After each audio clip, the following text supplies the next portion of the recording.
Alrighty guys, welcome to Collaborating on Color. We're just going to let everyone roll in. We'll give it a few more minutes and we'll get into the show and we'll welcome Kelsey and Sam.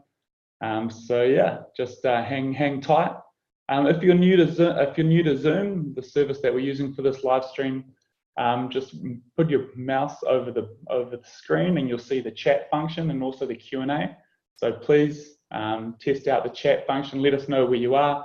I'm here in New Zealand in Wellington. Kelsey's over in Portland. Sam's in Wellington as well. So we'd love to know, where you're from, where you're tuning in from today. If you have any questions, use the Q&A. That's the best place to ask your questions.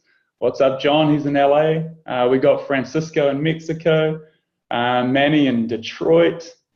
John, he's glad to be here. Excellent. So yeah, we want this to be as kind of conversational with you guys as possible. So please use the chat and use the Q&A for when you have any questions. You'll see the Q&A button at the bottom. I'm just going to turn on Facebook. This is the first time we're going live on Facebook, so let me just see if that's all good to go. Let that run in the background. Excellent. We're going to give it a few more minutes, guys, as you guys roll in. I was just kind of saying that we've got the chat function and the Q&A. Let us know where you're from. We got Darissa from New Jersey, David from Germany, Roman from Slovakia. This is excellent. Nikita from Russia. This is fantastic. We're really excited to talk about collaborating on color. We've got our friends at Film Convert joining us, Sam. And this is going to be a much more kind of, hands-on, creative kind of live stream to show you some of the tips and tricks around, ensuring the client, agency, and production company are all on the same wavelength. We're going to give it a couple more minutes and we'll get started. Hello, Ken from Oregon. Lovely. Kelsey's in Oregon, so good to have you along. We got Jeff from Canada. I'm a big fan of Canada. I lived there for a few years. Alexander, Michael, Poland, Germany, Portland, Moscow, LA. Oh, they're rolling in now. We're just going to give it a couple more minutes, guys, and then we'll get started. For anyone who's joining us on Facebook, this is our first time we're coming to you live on Facebook, so we hope that's working as well as it should. If you put any questions under the Facebook live stream, we'll make sure we get to those as well. As I was saying, we want to make this as kind of interactive as possible, and we love to kind of hear your questions so we can get Sam and Kelsey to answer those. So that's going to be a lot of fun. Guatemala, Scott from Texas. This is looking very cool. Oliver. We'll just give it kind of one more minute, and we'll get on into it.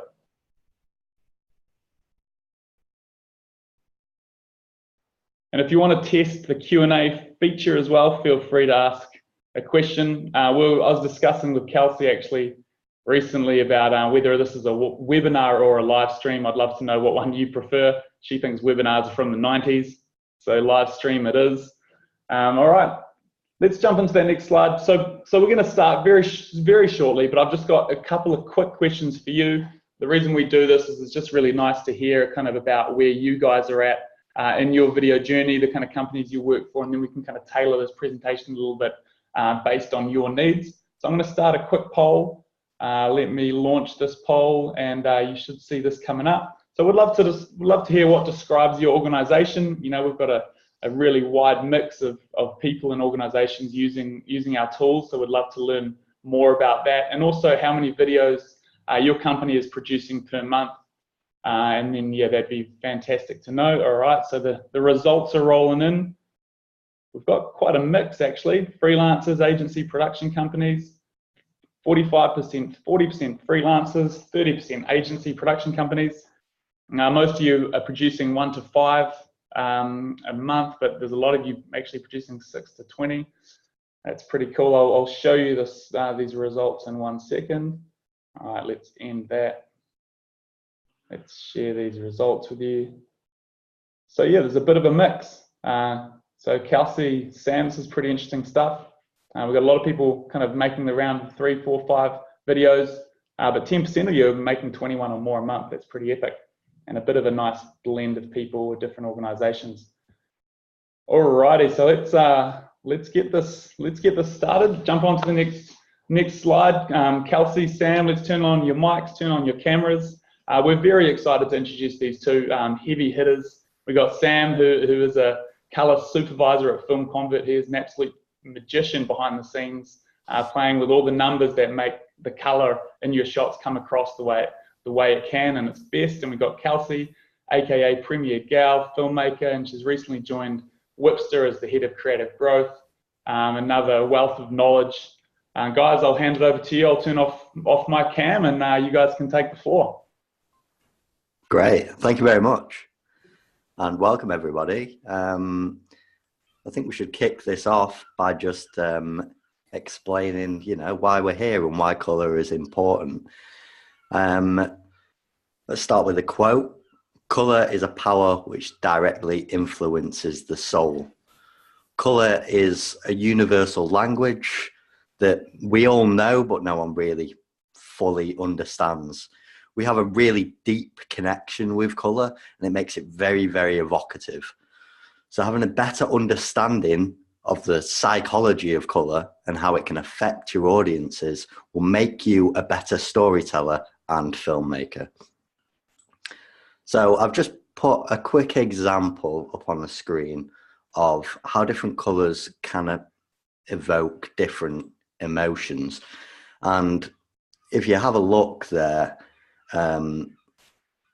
if we start with red normally indicates like warmth and love and passion, but it can also be like blood and fire. So very strong, bold reds will create sort of an aggressive tone, or they could create just a calming like warmth and stuff.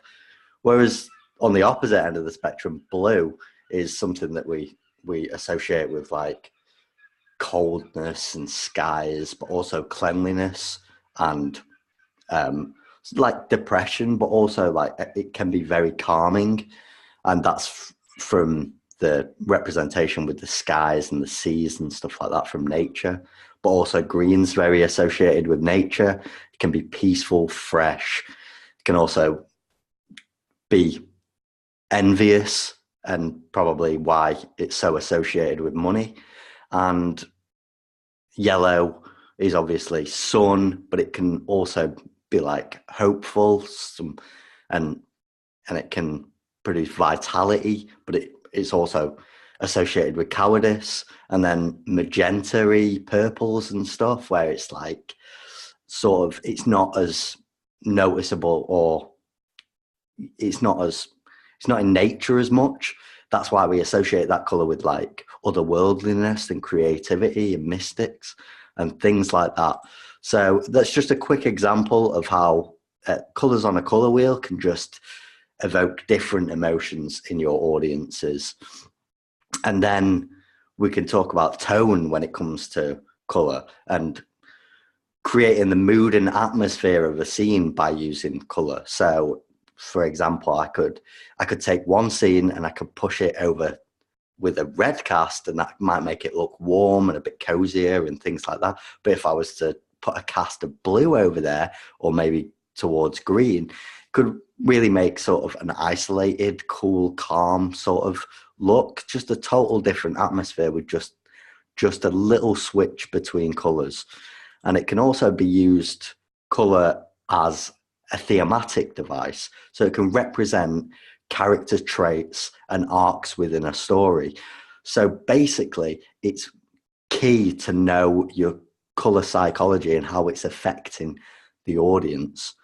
So if we just jump over to the next slide, Kelsey, I've just done a quick example of how 4 different grades can affect the same shot. So at the top, we've just got the original sort of true to life grade, how the scene looked at the time when I shot it. And then what I've done is just a grade to the right of that, where I've sort of desaturated the look and I brought the contrast down a little bit, and I put that cast over to blue. So it's kind of looking grey and washed out. It sort of gives me the feeling of she's alone, she's isolated. It's not quite as a sunny, warming feeling sort of thing. Whereas the next grade I've done is completely different. It's like a high contrast black and white. It looks stylish. She looks like she's maybe on a fashion shoot. You know, she's from like 50s Hollywood or something, very glamorous look.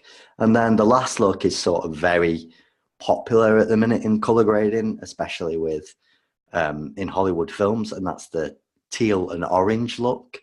And basically what makes that look sort of so fashionable right now is the use of complementary colors, which if Kelsey, sorry, could you just jump back to the last slide? I'll just show the guys on the color wheel here that if you can see where the orange lies and the teal, which is around the blue, they're complementary colors, so that they're completely the opposite end of the spectrum. And what that means is they'll make each other pop, because your eyes are seeing them like not clash with each other, but really emphasize the nuances between the colors. And because skin tones look so nice and neat when it comes to oranges, then it's natural for the teal to be in the skies. It really makes that image sort of pop. So that's why that's popular within Hollywood right now. So yeah, just some quick examples there of how you can use grading to really affect the tone and the mood of a shot. Thanks, Sam, for that overview of color. So now we're going to get into the different stages of production to sort of talk through how you can use color in your workflow based on our own experiences. So pre-production, this is where you can kind of communicate with your team and get an idea about what type of look you want to achieve in your videos. So this is where Wipster comes in handy. As you see here on the right, Sam actually created this folder called Color Livestream inside of their Wipster account. And up in the upper left, you can see the Film Convert logo, and they actually branded their Wipster account to have their Film Convert logo. So within that, I kind of divided up different folders, and this is where we could share inspiration with each other to say, hey, you know, I really like this look, and you can take a screenshot of it, you can upload a PDF or a video, and Wipster is compatible with any of that, and you can comment on it and say, hey, Sam, what about this look?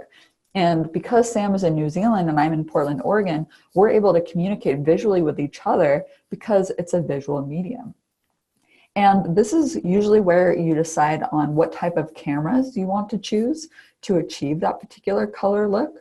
The good thing about using Film Convert, it's a film emulation plugin, so you're able to achieve a variety of different looks and make your cameras look the same. So this is where you would start to develop LUTs in post-production, which we will go over in the post-production phase in a little bit more depth. But essentially a LUT is a lookup table, and it's basic math that you apply as a filter on top of the footage to achieve a certain look. And you can use that LUT in your monitor when you're filming as well, so you can see what the end result will be. And then this is where you start to do your test shoots to make sure everything is panning out. And let me just go to the next slide here. So camera profiles, these are all the camera profiles that Film Convert works with. So they make specific profiles to ensure that if you're using multiple cameras, so for example, if you're on a shoot and you're using a Canon 5D Mark IV and a Sony a7R III and a GoPro, you can make them all have relatively the same color look using Film Convert. Now I put a URL here. It's filmconvert.com/download and camera-profile. And here you can check to see if they have a camera profile for your particular camera. And if they don't, you still can likely use different camera profiles to achieve that look. But this is what Sam does. Sam literally goes in and makes sure all the color will be similar on each camera, which makes this super unique and much more faster workflow. And GoPro, you don't need a high-end camera. You don't need to be shooting log, although shooting in log makes it easier for you to restore your highlights and your shadows, but definitely get some look. What Film Convert does is it takes the unique camera profile and applies the Film Convert color profile.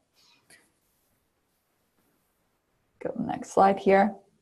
And so this goes into where Wipster comes in handy. So let's say Sam just did a test shoot and he's like, hey, here are 4 different looks. This could be to your client or this could be to your team. And just say, which one do you guys think works best? And all I did was I took a screenshot of that previous page that Sam was showing. And then I just put, I like this look the most. And then you guys can have a conversation on Wipster so you can visually see it rather than like a long email thread of trying to share screenshots and stuff. So it just really streamlines the workflow and makes it easier. All right. So now we're going to go on to production. And Sam, it's your turn again. Excellent. Thank you very much. So yeah, something that Kelsey was talking about there, she just touched on shooting in log. So what is log? I suppose this is what I'd always recommend to the profile for you to shoot in when you're using multiple cameras. And that's just because of the amount of color data that it is gathering. So log is a way that the camera changes the profile to capture as much dynamic range in the scene. It's basically capturing as much light as it possibly can on the sensor. But what happens with that is you'll get the look that is in the top picture, which is washed out and gray and not a true representation of the scene. And what that needs then is to be normalized. And normalizing is what the shot at the bottom is more true to life, and it takes options in post-production by adding maybe a log to 709 lookup table, or using your own contrast and saturation adjustments, or it could be as simple as just adding Film Convert, which delogs straight away on application. So log it's always a challenge to get used to shooting in log, but it's a challenge that I implore you to look into if your camera is capable.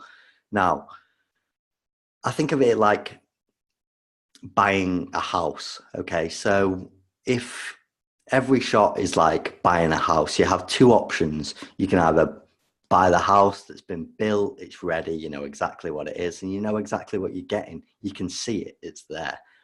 But there's also the option of buying land for the same price and building on that land.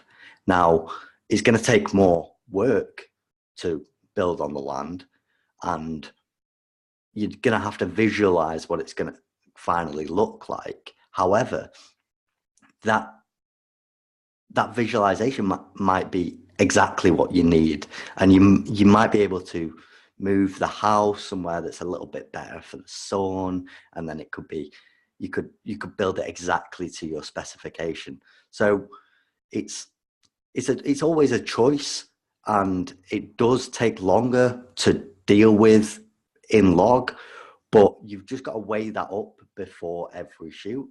But shooting in log is definitely what I'd recommend if you are shooting multiple cameras, and if your camera is capable of that. Of course, like Kelsey said, you can shoot with other profiles. We cover everything at Film Convert, and it's easy as just throw in Film Convert on there, and it should match it up quite nicely.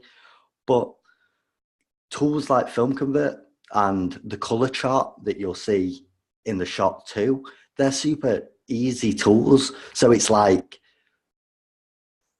the building a house analogy. It's like having like a 3D printer or something that can really build your house really quick or something like that. It's really not much more work now to deal with log. And just to go into the color chart quickly, this color chart is from X-Rite. It's the video color checker. What's cool about this is those grays. You can use your scopes if if you have an external monitor on set, but Kelsey's going to talk about scopes in a minute. But there's also, so the grey patches you can line up to make sure that your exposure is correct on set. Also, the color patches are really useful in post-production because you can then line those up. So you can take the color patches from one chart you've taken on one camera and line them up to a camera, and you can see the differences between the two cameras if you look at the charts. So that's really useful.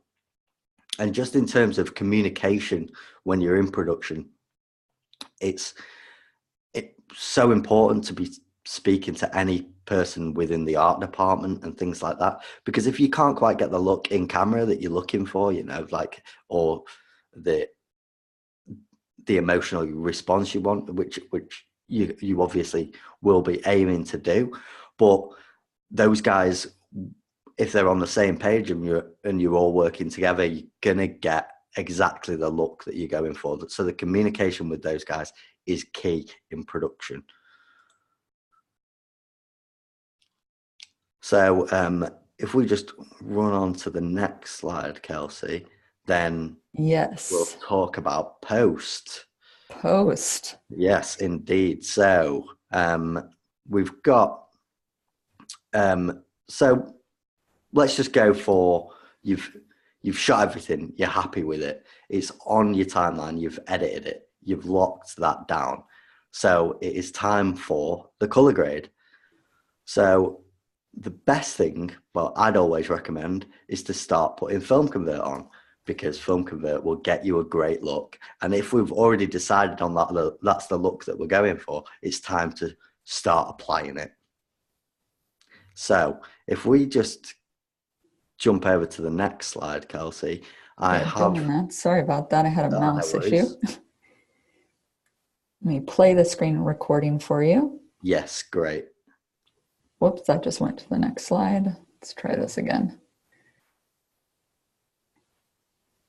There we go.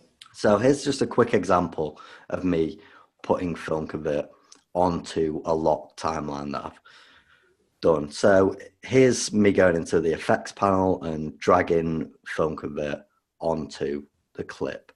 So here's what you'll see as soon as Film Convert is applied. And this is where you enter the camera that you used on the shoot. So I used the new Blackmagic Pocket 4K on this shoot, which was fantastic. It's a beautiful camera. Here I'm just, as soon as I applied it, you saw the difference. Now I'm just changing a few of those primary adjustments just to make sure that the shot's exactly what I want. And now I'm just looking through a couple of film stocks to see if the look is really, the one that we decided on is really the best suited for the shot. And it was perfect for it. So now I'm just going into the grain, and the grain goes from 0 to 200. You can take it to any part that you want. And also there's a saturation slider here, and I can just move that up a little bit because the look that we decided on earlier was the orange and teal. So I wanted to boost that saturation a little bit. And now I'm just using the wheels to really get that look across. So to get the orange and teal look, I've moved the mids down to teal and the highlights and the shadows more into that orangey realm so that we can finally get that look. So that's just a really quick example of how quick and easy it is to get a great look using Film Convert in Premiere Pro. All right, that was great, Sam. Let me just go to the next slide here. It appears that my browser has decided to freeze on me. One moment. Just fix this. Okay, next slide. So as we mentioned before, I was talking about shooting in log. So in this particular shot here, we applied Film Convert, and I really want to show you guys the difference in the scope. So this is Premiere Pro here, and let me just play this and make it full screen. So you can see as this is playing, if I go back here, see this was the log footage. Now, if you go in the upper left corner under Lumetri scopes, you can see this luma waveform, and luma means brightness. So for those of you that are completely new to color grading, this completely changed my world when I first discovered how to read the luma waveform. And ideally, for each image, you want to try to get this top of this waveform as close to 100 as possible without it completely peaking out, because then that is too bright. And then towards the bottom, you want this waveform to get as close to around 7. You can get down to 0, but you don't want it to clip too much to the black. And what this does is create a nice contrast in the image. Now, if we pan over a little bit here, once film convert is applied, this clip on top here has film convert applied to it. See how that luma waveform just bam went straight up to 100 and down to 0 instantly, because I use that color profile for this particular camera. So you can just see this difference here in that jump, and the image just looks far more vibrant. You're able to play with it a lot more and really achieve that look that you want. Now let me just go to this next slide just to reiterate this again. So you can see the before, you can see that the waveform is just kind of scrunched in. It's very neutral, it's very milky, there's not a lot of contrast, but afterwards it's just grown up far more, it's much more vivid. Even in the vector scope, which is next to the waveform, you can see that the colors are just more spread out, it's more saturated, versus the before, you see that it's just this little tiny dot of color because there's not that much color and vibrancy. And the after, it just, you can see far more, which is just fantastic. So now, Sam, I think you're going to talk a little bit about monitors, right? Yes. So it's just a disclaimer, really, because it's something to talk about in terms of playing back to clients or team members and things like that, that you might find that when you're playing back on somebody else's monitor from the monitor that you have mastered the project on, you'll see that things might be a little bit different. And that all comes down to how the monitor is calibrated. So a good thing to do is if you're working in a team and you wanted to show somebody else and stuff, it's good to have the calibrator ready for your team, and to calibrate the monitor before they view the video. So the calibrator is actually on the screen. This is just a quick screenshot of my current home setup.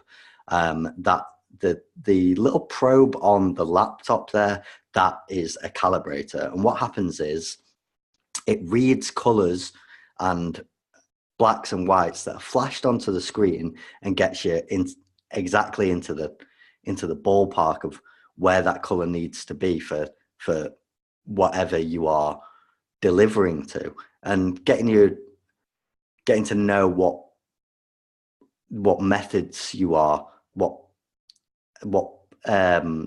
sorry, I've lost the word for a second, but trying to get the project mastered is important to get it right for the right medium. So at the moment, the standards for TV are Rec 709 color, and for web delivery it's sRGB, and for cinema it's usually P3. So with these calibrators, you can, with monitors getting better and better, you can just throw a calibrator on, let it run through its stuff, and it'll just create a profile on your screen to make the screen in the right color for your project. But that might not be available for everyone.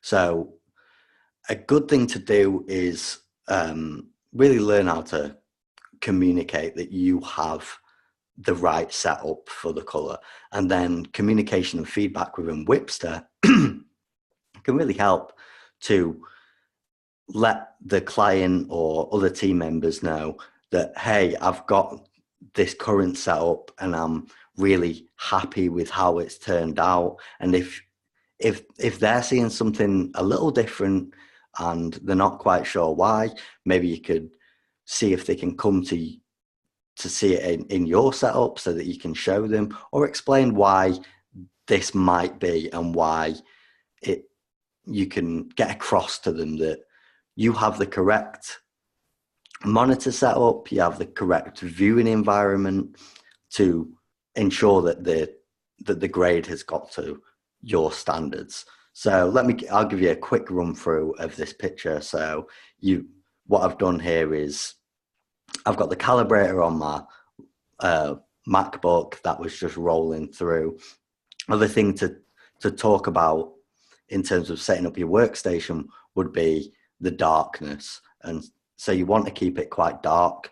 So you might want to look into blackout blinds and things like that to just stop all the natural light coming in that could affect your vision and glare off the screen. And there's also the bias lighting, which is the lighting that you can see there behind the screen. So that bias lighting is set to 6500 Kelvin, which is a good source of natural light, which won't affect your eyes. It'll keep everything neutral. And because it's behind the screen, it's gonna stop any glare coming on your screen, and then you can completely focus on what the picture is supposed to look like. So that's just a quick thing about getting your setup right so that you can ensure that the client is getting the best version of your mastered project. Awesome. Thanks, Sam. And just to note, if you guys are color grading or colorists, remember to take your vitamin D because you are constantly in a dark space. I one time went to a color grading suite and no windows at all, like nothing. So it was definitely something to take your breaks and get some sun when you can. So let me go to this next slide here. This is more about how you collaborate with your team. So once your edit is done, and one thing, I'm not sure if Sam said this, if I missed it, but generally, obviously you want to show your color looks in pre-production, what you're going to achieve. But then when you start to edit, you want to make sure that you have a locked picture, as close to lock as you can before you start applying film convert. Because if you send it for feedback and people are like, I don't like this cut, then you may have to make some adjustments to the color grading, which is more work in the long run. So in terms of workflow, definitely want to get in pre-production your look nailed down, get everything laid out in your timeline into the montage, whatever you're making, a promo video or a short film. Make sure it's pretty close to lock before you start adding all of the color grading on top. So this is a final montage here, the screenshot that I took inside of Wipster. Sam sent me this montage called A Day at the Beach, and I was able to go through and just add some comments. So I noticed at this particular shot, there was a little bit too much grain. So I asked him to just, could you please reduce this? So rather than having to email him back and say, oh, at 1 minute and 43 seconds, can you please reduce the grain because I can see it closer to the sea? Instead of writing all of that, I was just able to click and annotate that section and able to communicate that easily. And what's really great is that you can do all of this from Premiere Pro or After Effects. So I'm just going to play this little video here. What you can do inside of Premiere, once you're done with your edit and you're ready to send it to your clients, from within the Wipster review panel, you can choose your team and you can upload your entire sequence in the timeline. Or let's say you're working in After Effects, you can share the composition. And this is where you can upload it. You can choose your name and you can choose a quality to send.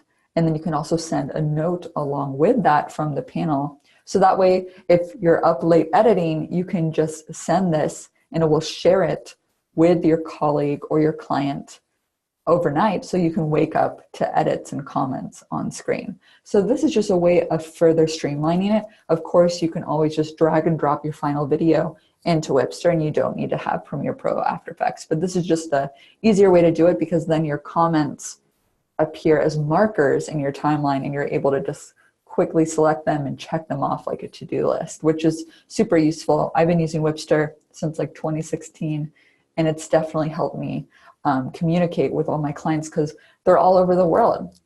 I work with people in Germany, UK, New Zealand, Australia, and I never get to meet them in person. So this is just an easy way for me to get that final feedback before we go live. So it looks like this is the end of the presentation part. And if you guys have any questions, we'd love to go into the Q&A now to answer anything. And Andre, who's on standby right now, is fielding all the questions that you guys have been asking so we can answer them. I know a few of you guys have asked about what type of calibrator that Sam was using. Okay, sorry, I should have. That is the i1 Display Pro. That's from X-Rite. It's top notch. It's a great tool. Lots of monitors now, like this Dell monitor that I'm using here has hardware calibration, so you can throw the X-Rite i1 straight onto the monitor, and it'll change the profile within the monitor. It won't just be a software change; it'll be a hardware change. So it's really fantastic tool, and it's ideal to have if you're doing any sort of color grading. And it is the ones that I've tried, I love this calibrator. It's fantastic, super easy to use. So that's the one I definitely recommend, the i1 Display Pro. Sweet. So Andre, do you want to ask the questions? Yeah, we've got a bunch of great questions. Do you want to shut down the slides now? Just finally on that last slide, sure. we're always here to help, Wipster and Film Convert, so find us on Twitter. If you ever have any questions ongoing, we're always here to help, and would love for you to make the best videos possible. Yeah, so we've had tons of comments and plenty of questions, so I'll just kind of make my way through them and you guys can answer them. This one, I'll start with this one from Amanda. Do you have any examples of using Film Convert for DSLRs? We have a real problem with camera inconsistency between our 3 Canon 60Ds and our Canon 5D, and correction can take me a long time. Okay, so yeah, if you were to, we probably have, could you just tell me the cameras again? Sorry, what were those, Andre? That was the 60Ds and the 5D Canon. Yeah, so you will be able to find profiles within Film Convert for those cameras, and it'll get you a lot closer. But something also to think about in terms of if you're using those cameras on set is to always be aware of white balance, because that can throw your colors off drastically, especially if you're using the same manufacturer. That sounds like that could be the problem. You want to, that X-Rite color checker is a great tool because on the back of it, it has a white balance card. So if you were on set, you would take a quick shot of the white balance card and it'll white balance the camera, and then it'll balance all those colors out for you. So that's a great habit to get into, is just being aware of white balance. And even if you don't have the means to have that white balance card on set, you could, these tools on your phone now to read the scene's temperature and things like that, and just be aware of dialing those numbers into your camera, and then you should be a lot closer in terms of color. And then adding Film Convert to then put those all together is a breeze, and it should help you out. Kind of similar to this, there's a question that's, what's the best exposure for log, and then does that depend on the conditions? It depends on the camera profile as well. So it's always good to, log profiles come with white papers from the manufacturers, which are always interesting reads. As soon as you can it tells you the ideal exposure for each profile. Like, for example, on Sony's, you have 2 main log profiles. As it started with S-Log, but now it's mainly S-Log 2 and S-Log 3. Now both have a completely different exposure. S-Log3 is a bit more normal to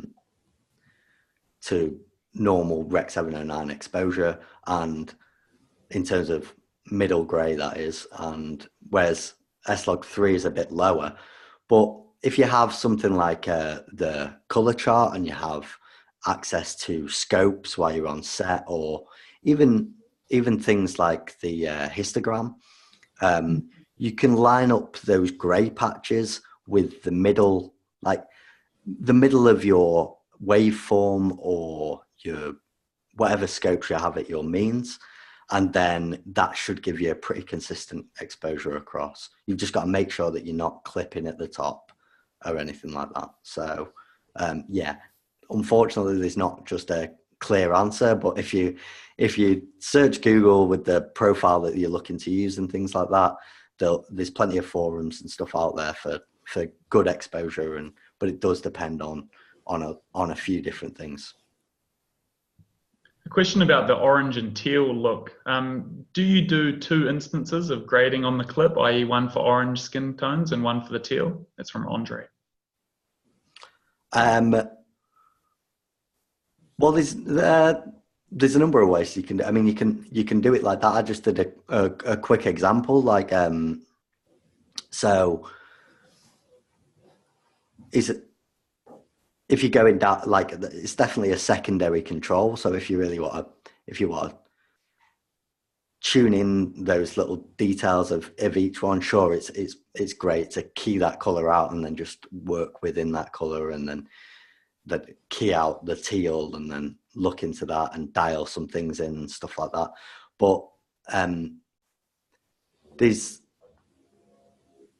I suppose there's different ways, and it's always what feels more comfortable for you to do. So if that's the look you're going for, definitely explore different ways of how to achieve it. And the way that I just showed is just one way. And so yeah, just play around really and see which gets you the best result in the shot. Yeah, and to add to that too, you can always, use those 3 color correction wheels that Sam showed you how to do, where you, can put more teal in the shadows or put more orange in the midtones or the highlights. And then if you want to use a combination of film convert and allometric color inside of Premiere, you can always use the hue saturation curves to saturate certain colors and do more fine-tuned corrections using hue saturation curves. And I'll definitely, I recently did a tutorial on how to use those curves to really accentuate certain colors. So I'd be happy to send that to in the follow-up email as well if you guys are interested in that. Great. And so you guys recommend shooting log on the Sony Alpha cameras or shooting on a sign profile? So is it shooting log on Sony Alpha or the sign profile from Michael? I would definitely recommend shooting log. I'm not sure. I haven't shot with the Cine profile before. I don't know. Sam, have you ever shot with the Cine profile on a Sony? Yeah, the Cine's are great profiles, and it really is like a halfway house between a standard 709 and a log profile. It does get you a lot more dynamic range, but it needs less work in post. It's a normalized look. But I mean, if you do have the log capabilities on your Sony A, I'd definitely look into exploring like using it more. I think the Cines are great.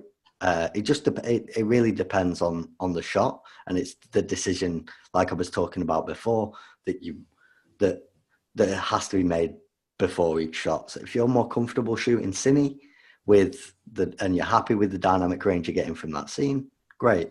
But if you're worried about using log because you're not quite sure, then you really want to practice with it and get used to it because it really can benefit your project.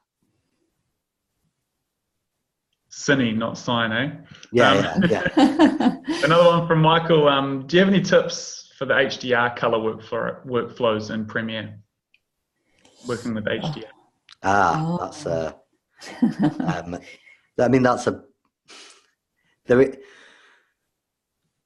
obviously that's the new thing, and it's no one's quite really got it down or like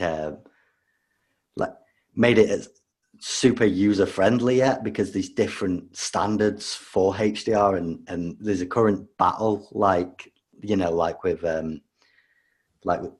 VHS and DVD and then Blu-ray and HD DVD. There are odds with each other right now. Like, so there's HLG, which is the BBC's version, and then there's PQ and HDR10, which are completely different standards and different curves, and Dolby Vision.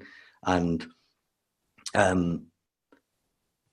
Film Convert will always, right now, will master to sRGB and 709, and it will give you that look straight away. When it comes to HDR, it's a case of having the correct setup for HDR, which does not come cheap. The mastering monitors alone right now are, to get a true HDR mastering monitor, there's a Sony monitor out there that's upwards of 25 grand or something. So it's new, it's exciting. I've seen some projects in HDR that have blown me away. I really do believe it's gonna make everything look so much better and bring home entertainment up to the level of cinema in terms of quality. But that would be probably a whole other webinar talking about HDR and the different standards right now. So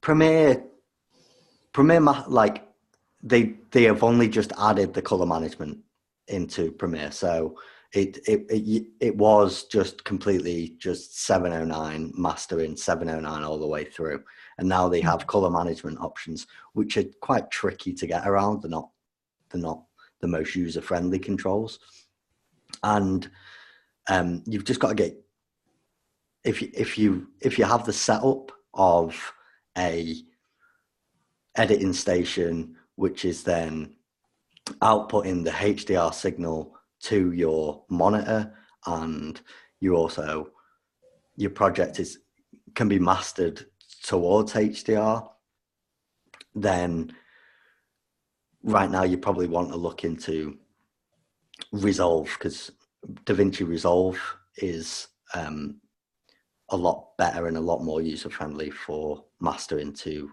HDR, but that might change a little bit. So that's my advice on that. But it's still quite young, and there's no clear winner yet, and it's going to be a battle that rages on for a little while. So sorry, just to go on a little bit. Thanks. But yeah. Hey Kelsey, a few Wipster questions. To render in Wipster, you have to have the panel installed inside Premiere Pro or After Effects to get that to work? Yep. So it's an extension that you can install. So make sure that you have Premiere Pro or After Effects closed. You can go to the Adobe Exchange and you can sync the extension with your Adobe Creative Cloud. Or another way to download it, if you're having trouble with that, you can download the .zxp installer. And I'm happy to follow up with that direct link as well. And then once that's installed, you'll just go up to Window, Extensions, Wipster Review Panel. And then you'll open that up, and that's when you can sync it with your timeline and obey in and out points in your sequence, and choose your render options. Someone also asked about entry-level pricing for Wipster. Yeah, I think I answered that by text. So basically, we have small agencies where you can get unlimited, reviewers and basically all the support that Wipster provides for $8.25 per month billed annually. And you can always start a 14-day trial. We also have We have the 15 gigabytes as a starter, then it goes on to 50 or 100, and you can get different add-on packages, but you can decide if you want to do it monthly or annually. But I definitely encourage you guys to try the 14-day trial first to decide how it works with your workflow before you decide that. But yeah, so if you go to that page, I believe the person that asked the question, I put the direct link in there. Cool. And just one last Wipster question, difference between Wipster and Frame, briefly? Sure. So yeah, I've used a Frame once before. I was working on my client that I was hired to host a YouTube series, and the client used Frame to basically have me upload too. I actually uploaded it first to Wipster, and they were like, oh, we actually have our whole like team account here. Can you upload to Frame? And so I uploaded it to Frame. And the main difference that I found there was that the commenting, it's not as intuitive. So when you're going to leave a comment, you have to type below the video, and then all the comments kind of appear on the side. So with Wipster, you get a more interactive experience. Obviously, we keep each other relevant. They are a video review platform as well. We also support the same formats that they support. It really comes down to UI and the way that you interact with it. I like to think that my experience with Wipster has been a more joyful experience, but really it comes down to the end user and what you guys feel is the best for you. And while I work for Wipster now, I have been using Wipster since 2016, and it's definitely helped my workflow a lot. So hopefully that helps define the difference. All right, Sam, a couple of film convert questions. Does it work on DaVinci Resolve? Yes, it does. It works as a plugin for any NLEs that use OFX. So that is also Vegas, I believe. And it also works with Final Cut and HitFilm Pro, which is the latest addition to our team. So basically, you're covered as a plugin for pretty much any sort of NLE you can think of, apart from maybe it won't work with a lower end like iMovie or something like that. But if you're using DaVinci Resolve, you just throw it onto a node there, and you can get a great look with Film Convert. What specific changes is Film Convert applying to optimize the Luma waveform? Is it just the contrast? From Andre. No, it's like it does like it does it is a contrast curve. It applies a contrast curve, but it's not exactly like it's also applying a saturation and hue changes and things like that. It's basically moving all the color information like as soon as it goes, and a contrast curve is just one of the adjustments that it makes there. And one thing to add to that, Sam, too, is like with your camera profile, if you do shoot in log, yep, and you apply your Film Convert profile, and you say, let's say you use the Canon Mark IV, and then you choose the log profile, Film Convert's profile automatically will say, oh, this is log, let me adjust the brightness, right? Yeah, is that how it works? Yeah, so it delogs on application.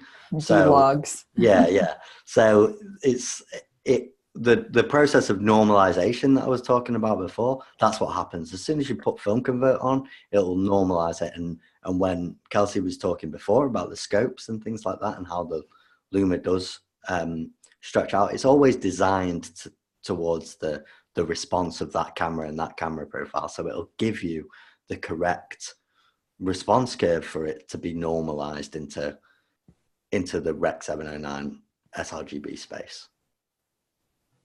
Is there a way to get Film Convert LUTs to use on monitors on set? Yeah. So what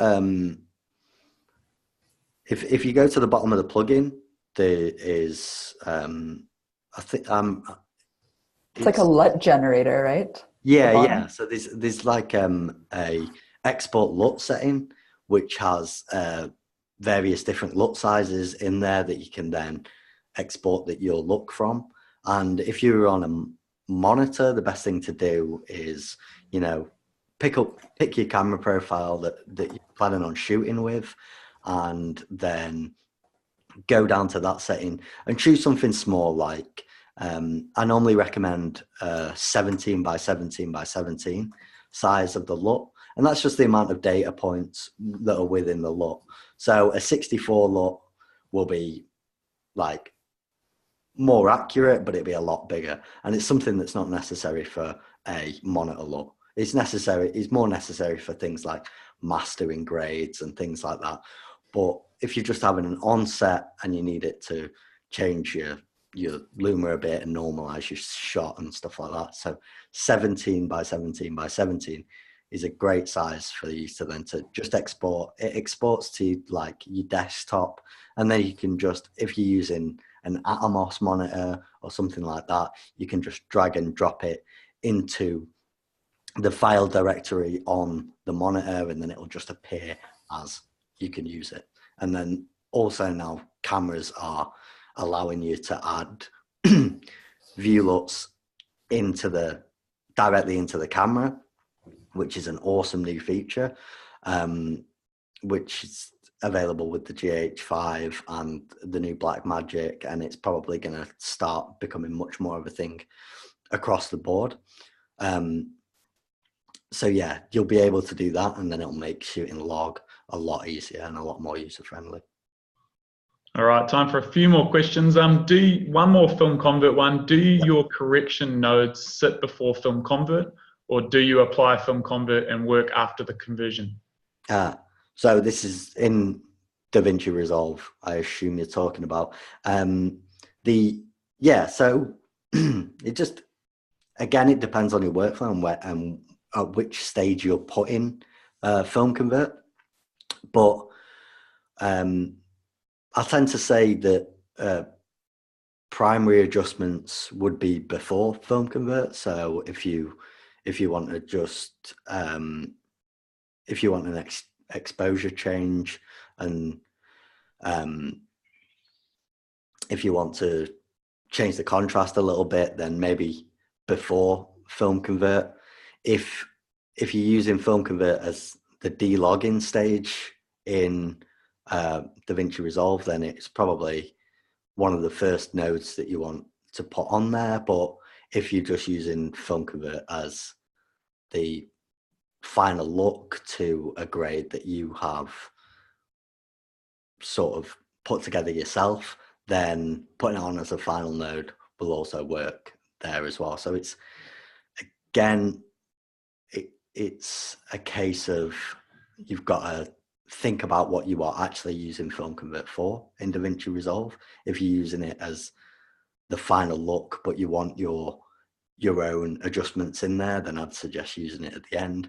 But if you're using it to delog your footage and normalize your footage straight away, then it should be on one of the earlier nodes. Cool. Will shooting log give me a wider range of f-stops, i.e. more details in the whites and blacks? From Mark. Yes. Good answer. Yeah. It's basically, it's a way of expanding out the dynamic range. So it's the amount of stops of light that are hitting the sensor. Yeah, and the best way to describe this too is like, well, when you're looking at log footage, it may look quite milky and flat, and you're like, why does my footage look so terrible? Well, the way that I like to think about it is that all that information is there. It just requires more post-processing. So it's like 50% of the work with working with log is in post-production and achieving that look. But it's almost like you get more to work with to ultimately achieve the better look in the long run. So as Sam was saying before, it's like, deciding on buying a home, you could get a really nice looking home that's already done and finished, or you can buy land or a fixer-upper and really make that footage look, or your home look the optimal way for who you are as a person in your own design, right? So there has been quite a bit of comments around kind of how it comes across as the monitor, and when Scott says, can you offer more collaboration or yeah, calibration tips, more than just buy X, right? We have multiple editors and the same footage will look red on one monitor and pale on the other. Other people were saying, they're in an open office plan. Yep. What can those guys do? So if there's anything else you can help. Yeah, I mean, it's it's tricky because I mean that the best thing I can say would be to just if one monitor is red and the other one isn't, it needs calibrating, and the best way to do that is just to go out and grab a calibrator. But I'd suggest if you're in an open office and your teams are working together, have a dedicated space for any grading or any mastering, which you can have designed correctly for the right viewing of that mastered video, and then you can take clients in and go, this is how it's supposed to look and things like that.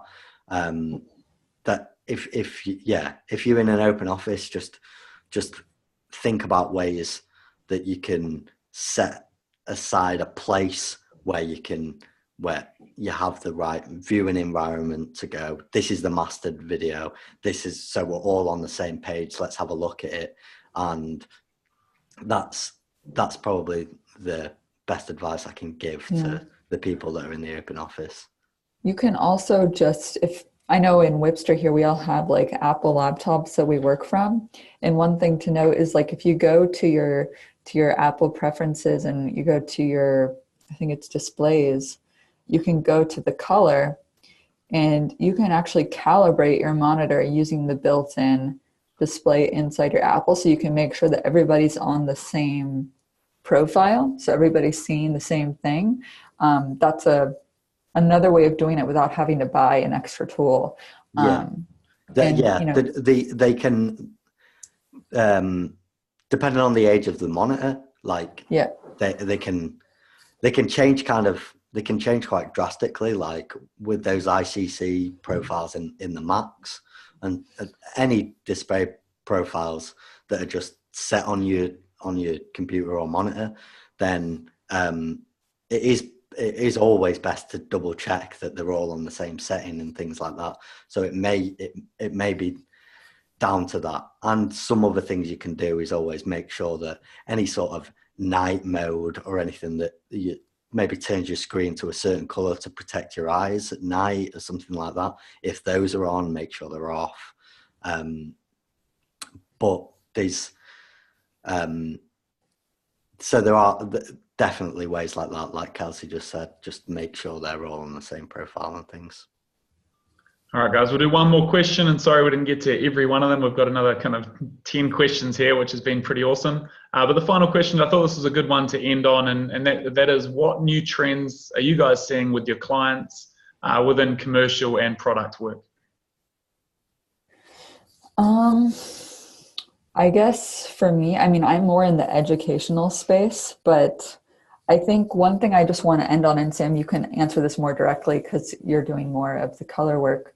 But one thing that I'm seeing is that when you guys are approaching your video projects, there are basically two types of workflows. There's the log workflow and the more cinematic workflow. So it's more work, right? Like, you want to make each shot have the same look, but then for like short web videos, like for an Instagram vertical ad or something that's on the web, and it may grab multiple sources. Like, for example, you might have a GIF in your video. You might have footage that's shot on an iPhone. You might have footage that was shot on a DSLR, and you're just quickly editing it together. You don't really need to worry too much about shooting log for that, for the actual interview parts. You really need to make sure you optimize your workflow, because if you're having to make multiple videos per day that are just short stories or short square videos, don't get too hung up on matching every single video.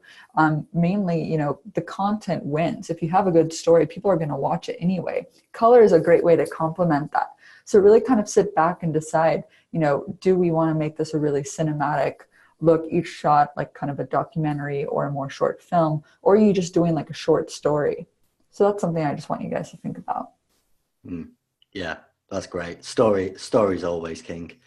Yeah, so great advice there by Kelsey. And in terms of, from my point of view, some things I've seen recently, a lot of people like the sort of log look, the washed out look. Ever since log came in, then people have started to like that look as well. So they've kept everything. Some videos are really washed out, and I think it can look good. So it's like and obviously the orange and teal thing is very fashionable at the minute, but really, like, the opening your door, the color will open up your imagination to just try completely different things. So always just have a real, like, before any project, or if you've got time, just play around with some of the shots, try some different looks and see what you can come up with, because the beauty of it is there's no wrong answer. So you can really take it to the limits of your imagination, and you can really get the story across that you want the audience to feel with color. So yeah, that's what I'd say. Excellent. Well, I think that's a good place to end it, guys. Something to let everyone know, anyone who's going to NAB, we're going to be hanging out with Film Convert, and we're going to be throwing a bit of a party, a collaborators meetup. It's going to be pretty cool. So we'll send you the details in the follow-up email, but we'd love to see you all in Vegas. But apart from that, guys, thanks so much for joining us. Is there anything else you guys want to end on, or anything else you want to say? We also have a giveaway going on where you can enter to win a whole video package, including Film Convert and Wipster. There's some Lumix cameras, there's Joby, there's Rode microphone. So if you go to wipster.io/NAB giveaway, you guys can enter there as well. But hope to see some of you in Vegas. Yeah, and just from my side, we're announcing a few exciting things at NAB, so stay tuned to filmconvert.com and all our social media platforms. But also take a look at cinematch.com for a new exciting camera matching tool that we've developed, and it can really help with a lot of the things that we've talked about today. And it's just going to be a fantastic tool for everyone to start using. So check out cinematch.com and filmconvert.com and just stay tuned over NAB. Awesome. And I know you guys are very excited about dropping that. All right, guys, thank you so much. This has been the excellent live stream. Thanks for all the great tips and tricks and educational stuff.